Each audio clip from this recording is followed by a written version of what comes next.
Hari ini, kita akan membahas sejarah jejak keberanian para pahlawan yang merebut kemerdekaan Indonesia. Pernahkah kalian bertanya, dengan senjata apa mereka melawan tentara penjajah yang bersenjata modern? Jawabannya akan membuat kita semakin bangga. Pada masa perjuangan, keterbatasan bukan halangan. Dengan semangat membara, para pejuang kita memanfaatkan apa saja yang bisa dijadikan senjata. Dari senjata tradisional, rakitan, hingga hasil rampasan, semuanya menjadi simbol perlawanan demi satu tujuan: merdeka. Mari kita mulai perjalanan sejarah ini. Senjata pertama yang paling ikonik tentu saja bambu runcing.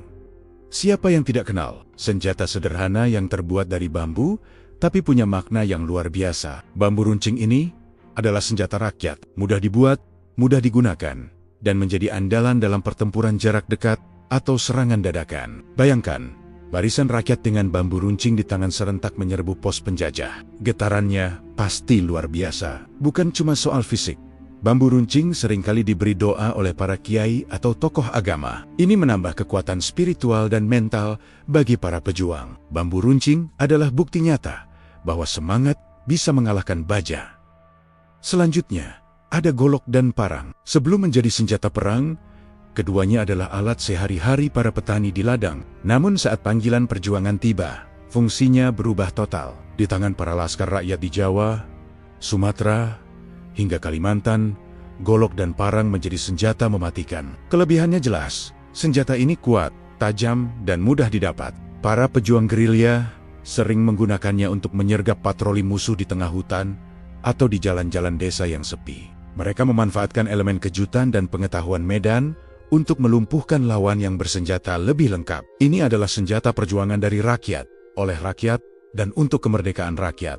Kita juga tidak boleh melupakan keris. Mungkin banyak yang berpikir, bagaimana mungkin keris bisa melawan senapan? Tapi bagi para pejuang, keris bukan sekadar senjata. Ia adalah simbol kehormatan, keberanian, dan pusaka yang membangkitkan semangat juang. Banyak pejuang yang menyelipkan keris di pinggangnya, bukan sebagai senjata utama, tapi sebagai pengingat akan jati diri, budaya, dan leluhur mereka. Energi spiritual dan psikologis dari sebilah keris mampu memberikan kekuatan tak ternilai di medan perang. Keris menjadi bukti bahwa perjuangan ini bukan hanya soal fisik, tapi juga perang mental dan spiritual. Tentu, untuk menghadapi senjata modern, para pejuang butuh senjata api.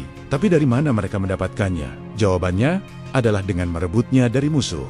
Setiap senapan yang berhasil dirampas adalah kemenangan besar. Senapan Arisaka peninggalan Jepang atau Lienfield dari tentara Belanda dan Inggris menjadi aset yang sangat berharga. Senjata-senjata ini biasanya didapat dari hasil pertempuran sengit, penyergapan konvoi logistik, atau saat melucuti tentara musuh yang menyerah. Karena jumlahnya yang sangat terbatas, hanya pejuang yang paling terlatih dan dipercaya yang memegangnya. Setiap butir peluru sangat berharga.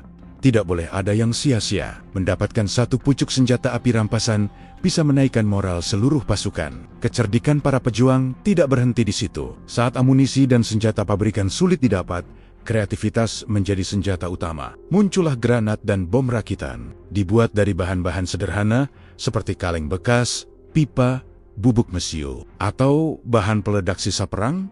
Senjata ini menjadi teror bagi penjajah. Para pejuang menggunakannya untuk menghancurkan kendaraan lapis baja, meledakkan jembatan, atau mengacaukan markas musuh dengan serangan kejutan. Tentu, membuatnya sangat berisiko. Salah perhitungan sedikit saja bisa berakibat fatal bagi pembuatnya. Namun, keberanian mereka untuk mengambil risiko inilah yang menunjukkan betapa besar tekad untuk merdeka. Ini adalah bukti kecerdasan taktis di tengah keterbatasan. Selain senjata yang sudah kita bahas, setiap daerah di Nusantara juga punya senjata tradisionalnya masing-masing yang ikut berperan dalam perjuangan. Di Aceh, ada rencong yang menjadi simbol perlawanan rakyat Serambi Mekah. Di Kalimantan, para pejuang Dayak menggunakan mandau dengan gagah berani. Lalu di Sulawesi, ada badik yang tajam dan mematikan. Senjata-senjata khas daerah ini bukan hanya alat untuk bertempur dalam perang gerilya, tapi juga sebagai penegas identitas budaya. Mereka bertempur tidak hanya sebagai bangsa Indonesia, tapi juga sebagai putra-putri daerah yang mempertahankan tanah kelahiran mereka. Keberagaman senjata ini mencerminkan kekayaan dan persatuan Indonesia itu sendiri. Dari semua cerita ini, ada satu benang merah yang sangat jelas.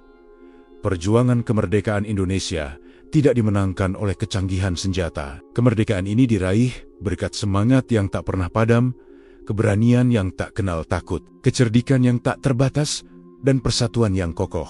Para pahlawan kita membuktikan bahwa dengan bambu runcing di satu tangan dan tekad di dalam dada, mereka bisa menghadapi kekuatan militer terbesar di dunia pada masanya. Sejarah ini adalah pengingat berharga bagi kita semua, bahwa kemerdekaan yang kita nikmati hari ini dibayar sangat mahal dengan darah, keringat, dan air mata para pejuang. Mari kita hargai perjuangan mereka dengan terus menjaga persatuan dan membangun Indonesia menjadi lebih baik. Terima kasih sudah menonton video ini sampai selesai. Semoga cerita ini bisa menambah rasa cinta kita pada tanah air. Jangan lupa untuk like, komen, dan subscribe channel Radio Jampang, agar kita bisa terus belajar bersama tentang sejarah bangsa kita yang luar biasa. Sampai jumpa di video berikutnya.